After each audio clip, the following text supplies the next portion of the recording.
All right, picture this. A brand new fuel rolls out across India. It's supposed to be this amazing thing, a greener future, less money spent on foreign oil, and a big boost for our farmers. Sounds like a total win-win, right? But instead of cheers, what we're hearing is a storm of complaints, stories of crazy expensive repairs, and some really serious accusations. So today, let's get into it and figure out what's really going on with India's E20 fuel. So, let me ask you something. Have you noticed your car's mileage just tanking lately? Like, you fill it up, and before you know it, that needle is dropping way faster than it used to. Well, if that sounds familiar, let me tell you, you're not alone, and you're definitely not imagining it. This is happening to a lot of people, and it's actually the first thread we need to pull to unravel this whole story. And when I say a lot of people, I mean a lot. Check this out. A recent survey across the country found that a whopping 80%, that's 8 out of every 10 people with a slightly older vehicle, have seen their mileage drop. That is a massive number. We're not talking about a small glitch here. This is a huge, widespread problem that seems to have appeared out of nowhere. But wait, it actually gets worse. It's not just that you're stopping for gas more often. More than a half of those same owners are also saying their repair bills are going up. We're talking higher maintenance costs, unexpected breakdowns. This isn't just an annoyance anymore. It's a real financial hit for millions of people. Okay, so what's going on here? What's the common link between millions of people all having the same issue at the same time? Well, the answer is pretty simple, actually. It's what we're all putting in our cars. The fuel at the pump, it's not what it used to be. And that brings us to this, E20 fuel. This is the new stuff. Basically, it's a mix of 80% regular petrol and 20% ethanol, which is an alcohol-based fuel usually made from things like sugarcane. Now, on paper, that sounds pretty smart, right? Good for the environment, good for energy independence, but as people are finding out, the reality on the road is, well, it's a lot messier. And this really lays out the two sides of the coin. You've got the promise from the government, we're going to reduce oil imports, have cleaner air, and support our farmers. That's the dream. But then there's the reality for everyday people. Your car is not going as far, you're worried about your engine, and it's costing you more money. This huge gap between the promise and the reality is exactly what we're digging into. So, the big question is, why? Why is this new fuel causing all these headaches, especially for cars that aren't brand new? Well, the answer isn't about the car, it's about the chemistry of the fuel itself and what ethanol does inside an engine that wasn't built for it. Okay, let's break down the science here, because it's actually a pretty nasty chain reaction. Step 1, ethanol loves water. It's hygroscopic, which is just a fancy way of saying it acts like a sponge, literally pulling moisture out of the air and into your fuel tank. Then comes step 2. That water doesn't stay mixed. It separates and sinks, leading to rust and corrosion in your fuel tank, your fuel lines, you name it. And finally, step 3. This watery, corrosive mixture starts eating away at the soft parts. The rubber seals, the hoses in older cars that weren't made to resist ethanol, they start to degrade, crack, and eventually fail.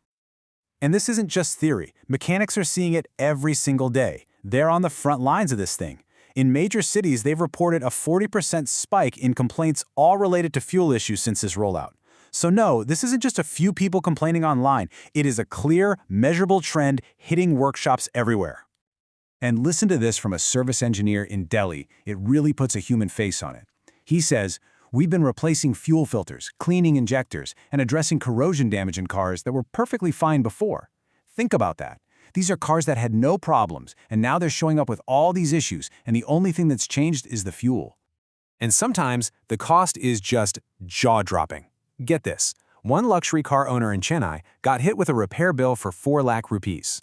4 lakh. All to fix engine damage that was traced directly back to the E20 fuel. That's not just a repair bill, that's a financial disaster for someone. And you might be thinking, well, at least I have insurance. Not so fast. It turns out this is a huge gray area. Most insurance companies are classifying this kind of damage as wear and tear or just mechanical breakdown, both of which are almost always excluded from your policy. So you're pretty much on your own, stuck with the entire bill. It's just another layer of frustration. So the problems for car owners are pretty clear, right?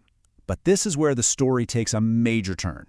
This isn't just about engines and repair bills anymore. It's spiraled into a massive political controversy.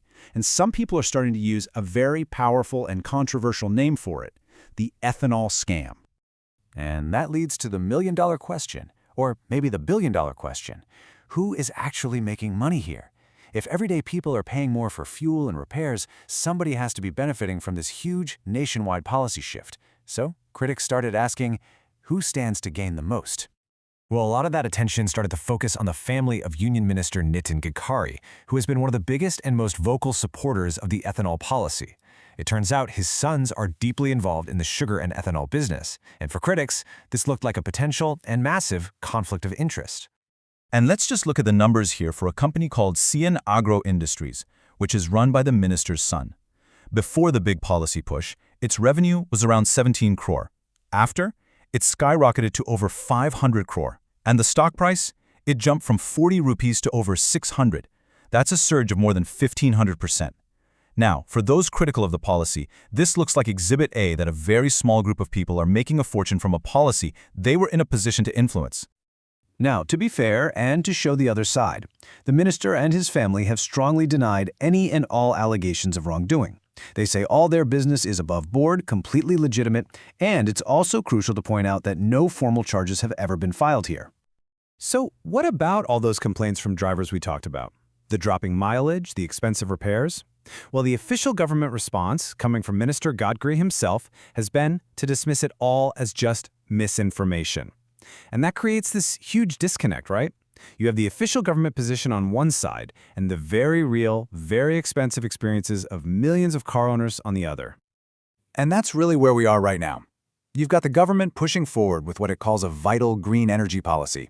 And then you have a huge number of consumers who are dealing with the fallout, the costs, the damages, and asking some very tough questions about who this policy really helps. And stuck right in the middle of it all, the average Indian driver. Which leaves us with one big, final question to think about. Is India's E20 policy truly a bold step into a green future? A necessary move for the country?